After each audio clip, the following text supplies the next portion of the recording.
Hey everyone, I hope that you have been doing well and that so far your new year is heading in the right direction.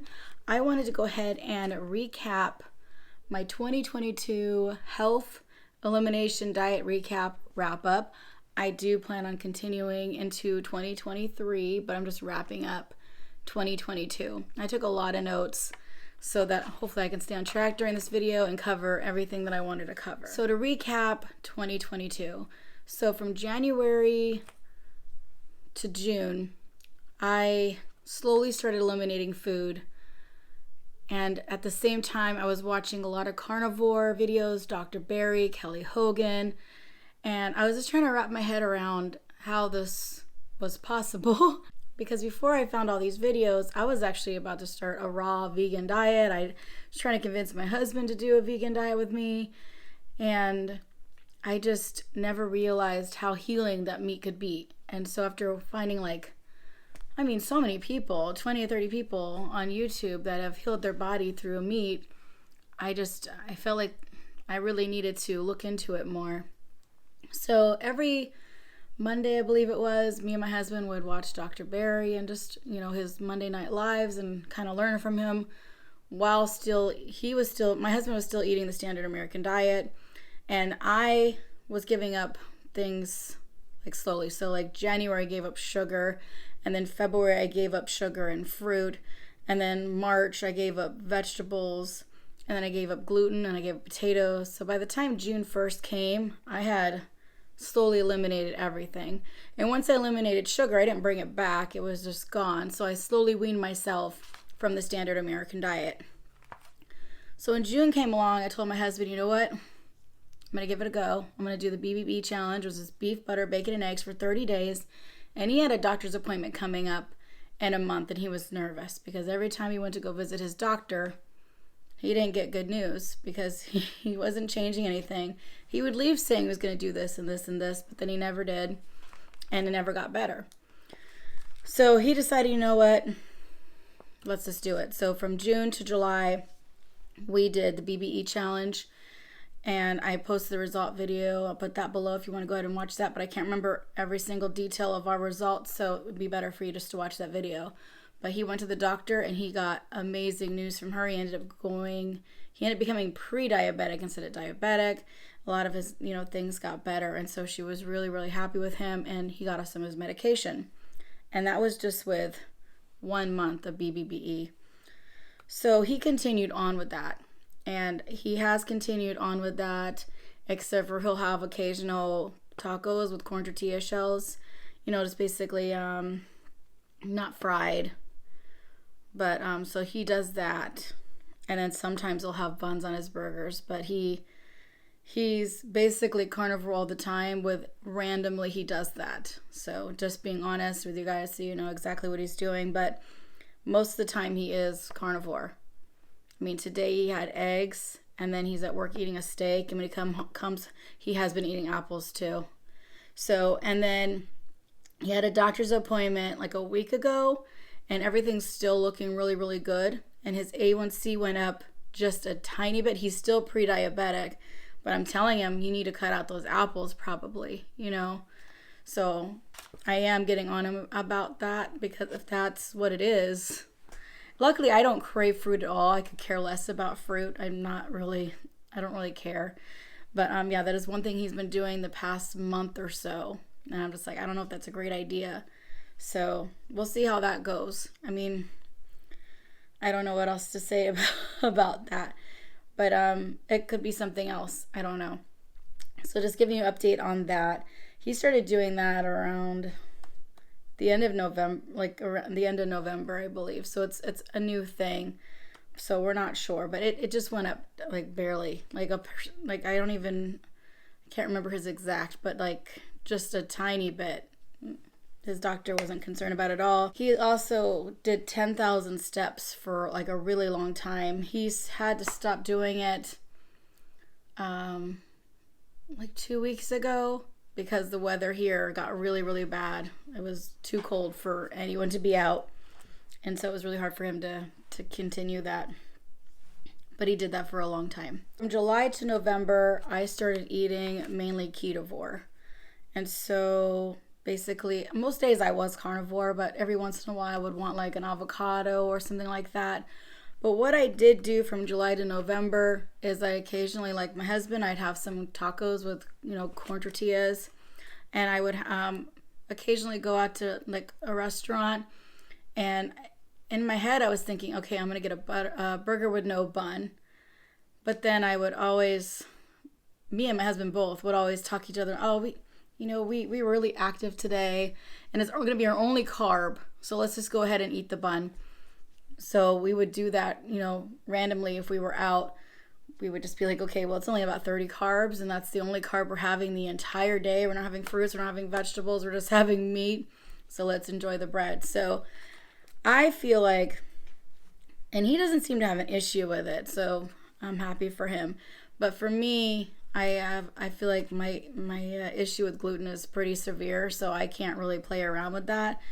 And that would explain why my joint pain really didn't get better. Because even though from June to November, the end of November, I was mostly carnivore, ketovore, I did occasionally have a bun.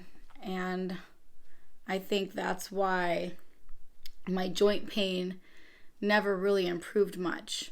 So I had so much other improvements. My anxiety got better, my depression got better, my bloating got better, like a lot of things got better. So on my last update on November 18th, I told you guys I was going to switch to a Mediterranean lifestyle because I read it was really good for joint pain and inflammation. And I was saying, okay, well, I've done this, mostly carnivore, ketovore diet for quite a few months now. And it was time for me to try something new. So Mediterranean can be a heavy gluten diet. And so I had sourdough bread and I had regular bread, and within a few hours I was miserable. And then a couple, this is what the picture looked like. So I wrapped up my carnivore journey, and this was my after photo, and this was like a couple hours later, like 24 hours later, and this is what I look like. And it was just mainly gluten. I think I just hadn't had gluten in so long. I'm like, I'm on the Mediterranean diet now. Let's have some gluten and olive oil. Dip that bread in some olive oil. We're gonna have a good old time. And I was miserable. I'm actually remembering now. My stomach felt so, and I didn't eat a lot of calories. It was just bread and olive oil and possibly some avocado on my sourdough bread and tuna, and my stomach just felt like it was gonna burst. It just got so big. I went from like getting pregnant to looking like I was 9 months pregnant within a matter of hours, and I was miserable for the next 2 days. I had migraines. The scale went up 5 pounds because it was all inflammation. And then I lost the 5 pounds after about 2 days, I believe. I did the whole thing that happened on Instagram. I did everything that happened. I was posting on Instagram at the time it was happening. And then I realized, you know what? This is not going to work. I can't do the Mediterranean diet. It's just not going to work.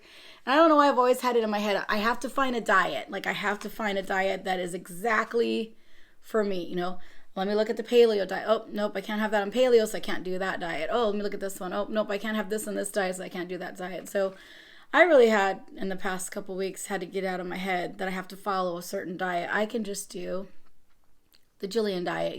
For me, it's made for me. It's not made for you. It's made for me. And I feel like that's what a lot of people need to do, is they need to create their own like way they're eating, to feel their best. After that happened, I decided, let me just do an elimination diet. I went back on carnivore for a while just to clear everything out. And then I added organic polenta from Bob's Red Mill, and I have been doing really, really well on that. So I really do like that. And I put a lot of butter in it. And I feel like I do really, really well with butter. But I do well with, so basically, I'll make the polenta, and then I'll put like a couple big chunks of butter on it and dice it up. And then I'll eat it before it really has time to melt. And because I do better with colder butter. So if I put butter in my coffee, I will have to run to the bathroom. If I make a chuck roast and I drink the fat, the broth, I was sick. I actually threw up from that because these people on YouTube started uploading all these videos about high fat, low protein, fat. And so I made this big chuck roast and I'm like, okay, well, I'll just drink this, fat and see what happens. I got so sick. And that's the first time in a long time where like I threw up, and as soon as it all came out, I was better.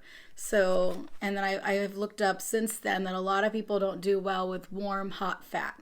So like if I make ground beef, I'll, scoop it out and then I'll add my own butter on the side cold, and I'll leave the fat in the pan. You can always eat it later cold if you want to, but I don't normally do that.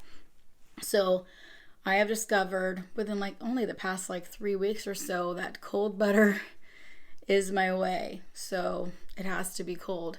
And I remember trying high fat like 2 months ago and just running to the bathroom. And so, but because I was eating it warm, I was making keto chows and I was drinking them before they got cold. And yeah, so if you're having issues with high fat and you're eating a lot of melted butter or butter in your coffee or the grease from the pan, that's probably what it is. So, and what tastes really good is if you make bacon and you kind of, drizzle the bacon grease on it and you put in your fridge and you let it cool and the fat sticks to the bacon, it tastes really good. So as long as it's cold, I seem to be doing fine. So basically, I don't even know what to call. I'm on the Jillyanne diet. I don't know what to say. And I feel so good at doing this. So basically, I am carnivore. And then, I'll introduce a food. So let's say, this is basically what I do. So I eat carnivore. And then I'll introduce, let's say, polenta. And I'll eat that for 3 days. And I'll take notes about how my body's feeling. And let's see, what is my criteria? Oh my goodness, where's my notesy notes? So this is how I decide whether or not I will keep a food in my diet. I will have no bloating. I will not have gained weight for no reason. I will not have stomach pain, joint pain, no migraines, anxiety, depression. I noticed, sometimes I eat certain foods and I'll get jumpy. So that's one thing that I try to keep track of. So those are basically the criteria that I have. So, and then when I did the Mediterranean diet, I even tried sourdough because some people were like, oh, sourdough doesn't have as much gluten, and it still was a really bad experience. So I've been in denial about gluten here and there, and I promised myself starting on January 1st that I would not touch it ever again. That was a promise I made to myself. That's my only New Year's resolution. Is no matter what, you're not going to let yourself have gluten, no matter what. Even if you're like, oh, it's only 30 carbs for the day. No, I'm never touching gluten again. So that's one promise I made for myself this year. If you're still watching and you care about my journey, thank you. I know this is probably going to be long. So basically that's what I'm doing. I'm just introducing a food for 3 days and then stopping. I love the keto carnivore community so much. And I have learned so much from them, and I still learn a lot from them, and I still pay attention, I still educate myself, and I still take everything into consideration. But I know I'm not the only one that's going to say this and has said it. It's getting a little overwhelming because you'll have people saying, oh, you should eat honey, you shouldn't eat honey, you should eat fruit, you shouldn't eat fruit. You should eat moderate protein, low protein, no, high protein. No, you should eat butter, you should not eat butter, you should eat low butter. Butter's bad for you, don't eat butter, only eat lard, only eat tallow. And it's just really overwhelming. Oh, don't eat vegetables, they have too much oxalates. Oh, you better eat vegetables because you're not going to get enough magnesium and potassium. And then it's just like, there's things I definitely agree on. I don't ever want to eat sugar again. I don't feel good when I eat sugar. No gluten. I just want to go with how my body goes. If I had zucchini and squash as a test and I did amazing on it. Since I gave up gluten, my joint pain has improved insanely. I haven't felt this good in a really long time. So I feel like that was a big factor. And I can't remember if zucchini and squash gave me joint pain because it's been so severe that I didn't really put that on the table at the time. I just, put how I felt mentally and my bloating and stuff like that. But now that the joint pain has improved so much, I will definitely bring back zucchini and squash and see if it causes me joint pain, because I guess oxalates and things like that can cause you joint pain. So I will definitely redo it and retry it. But the way that my food choices are very limited. I don't, like, even though I'm not 100% carnivore, I'm on the Jillyanne diet, I'm carnivore most of the time. The foods that have absolutely failed are processed meats. If I have a hot dog, I can have one. It's just, there's so much sodium there. I know people on carnivore and whatever say, high sodium, you need all the, 5,000 milligrams of sodium a day. No, I can't handle that much sodium. I've had issues with my left leg, which is one of the reasons why I even started this. And since eliminating gluten and lowering my sodium, it's gotten way better. So I definitely have to watch my sodium. So like hot dogs, processed meats, and things like that, or a chicken from Costco, which I wouldn't even want to eat that with the ingredients anyways. But I just don't do well with high sodium. Long story short, chorizo, things like that, I don't do well with. I do best with this top sirloin, ribeye, New York strip. I do best with red meat, hamburger patties. I eat chicken here and there. But if, like, for instance, we went to Buffalo Wild Wings the other night. I heard they cook their stuff in tallow. And I still went home, like, really, like, because they use a lot of salt. So I just didn't go home feeling that great, even though supposedly they're fine. So other foods that have failed is obviously gluten several times, because apparently I couldn't get that through my head that I can't have that. I promised myself in 2022, there's nothing, never. We're not going to try it for the 85th time to find out we can't have it. Okay. Foods that I can have, but I'm going to retest them since gluten seemed to be the joint pain issue, and make sure that these things don't cause joint pain. Chia seeds, lactose-free milk, vanilla, honey, zucchini, squash, organic polenta, brown rice cakes, peanut butter, avocados, acai, corn tortillas, and corn chips. So basically, if I got some high quality corn tortilla chips, I could have guacamole. Like, I do fine with red onion and tomato and things like that. But yeah, these are all things that I need to revisit. But yeah, gluten was it can't be anything else. Like, I would wake up in the middle of the night and my wrists felt like they were broken. They would hurt so bad. All my bones hurt. So I have a doctor's appointment on March 16th with a Ketovore doctor. And, I'm going to be completely honest with him about my elimination diet, what I'm including, and see how he feels about that and stuff. I don't know what else to say. It's just definitely...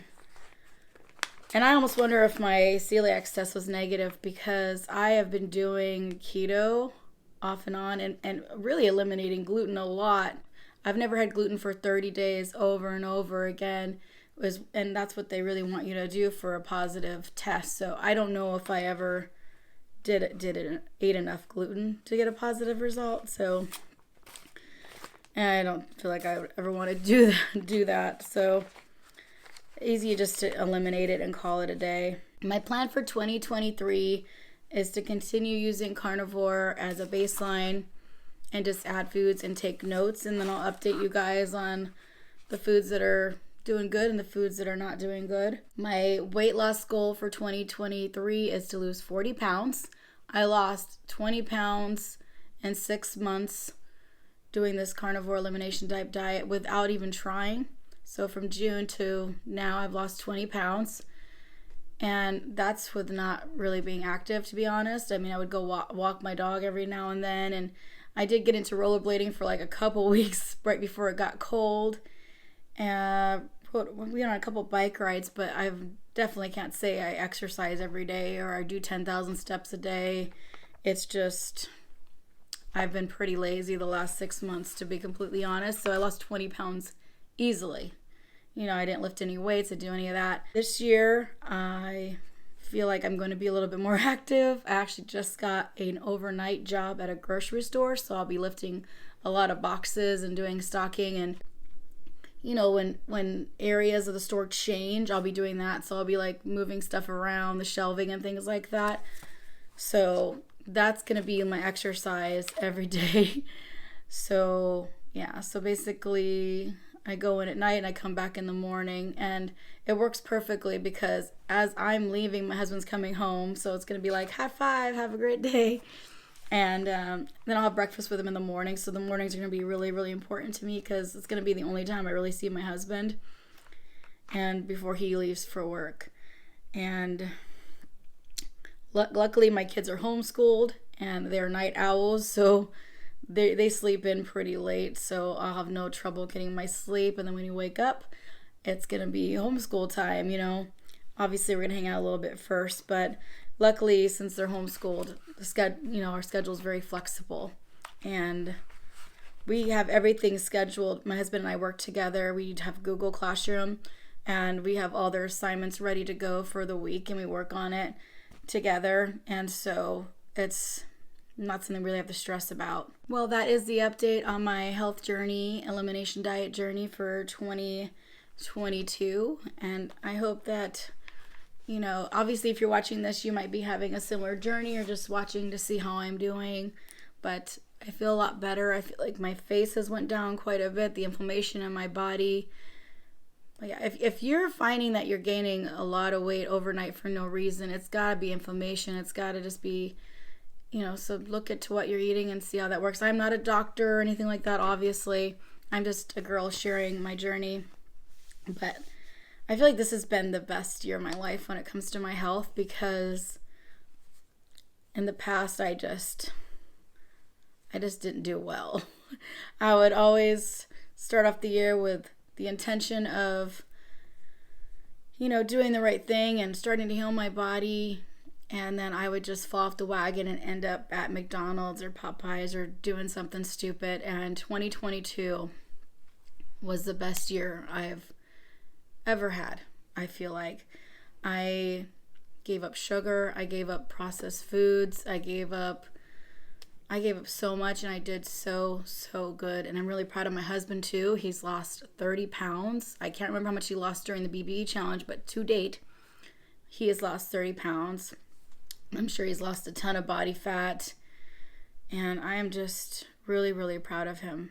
So proud of him, and he continues to do better every day. He doesn't touch sugar at all. I know some people argue, well, bread is sugar, and he does occasionally have a bun on his burger, but he has made so much progress, and I'm not going to focus on the nitpicky things. This man was so addicted to sugar. I would find candy wrappers stuck in the door of the car and things like that, and he has not touched sugar at all, and he has made so many lifestyle changes, and his mood is so much better. He helps out around the house more. I feel like because he doesn't feel as sluggish. You know, he'll be sitting there at his computer and he'll just kind of get bored, and he's like, I need to find something to do, because he's got all this energy. Whereas before he started this, he didn't care if he was on the computer or in front of the TV or whatever for hours, you know. And now I just notice a big change where, you know, he'll look for something to do, or he'll be like, oh, hey, let's go downstairs and organize the basement. It's like, are you okay? You know, so you definitely have more energy on Carnivore, whether or not you're, you know, doing things like that here and there. You have to find a way to do it that works for you. I think the best diet out there is the one that you make yourself. Obviously, processed foods aren't good. They're full of chemicals, and even I had a friend just share the other day that on a package of bread at Walmart, Safeway, it said, this product has been known to cause cancer. They needed to put it because, for the state of California. The state of California, they make companies put that on there if there's an ingredient in there that is known to cause cancer. And I've seen that on a lot of protein powders, and things like that, which makes me not want to have any protein powders. It makes me nervous. And I've seen them, what else have I seen it on? I'm drawing a blank, but I was really surprised that she found it on some bread. I know there's all this junk in bread. You look at these ingredients and there's words you can't even pronounce. But I was really surprised that they actually posted that on the bread. That was pretty shocking. So yeah, I feel like if you want to start anything. Just eliminate processed foods, eliminate sugar, eliminate fast food, things like that. You don't know what they're putting in your food. And anytime I try to go out to eat, whether it's Outback, where it can be a very carnivore, ketovore friendly place, the seed oils and the high sodium that they put in their foods always gets to me no matter what. Like 2 months ago or so, I went to Outback. I got a steak and I got a salad with, I think, blue cheese, and I did not eat the croutons, and I felt miserable. So I will not go. The only place I ever felt really good at is Illuminati's. It's a pizza place here in Chicago. They do deep dish pizzas. But they have gluten-free ones. So the bottom is all sausage crust, and they make it like a normal pizza, but without the bread. And then I had a salad from there, and they must use olive oil. And that salad and that pizza was so, so good. And I left there, I wasn't bloated. I felt really, really good. I felt really, really, really light. I remember texting, I think, my sister, and I was like, I feel great, because a lot of times you go to these restaurants and it's just because the high sodium and the seed oils and whatever is hidden in there will make you feel like absolute garbage. And if you want to test it out when your friends are in town and things like that, and just make sure you take notes, because sometimes even being keto at a restaurant, they can still screw you up because of the oils or whatever else they're putting in the food that is, secretly there. So, but yeah, I feel like my health journey in 22 was a success, and I appreciate you keeping up with my journey, and I will see you guys very soon. Bye.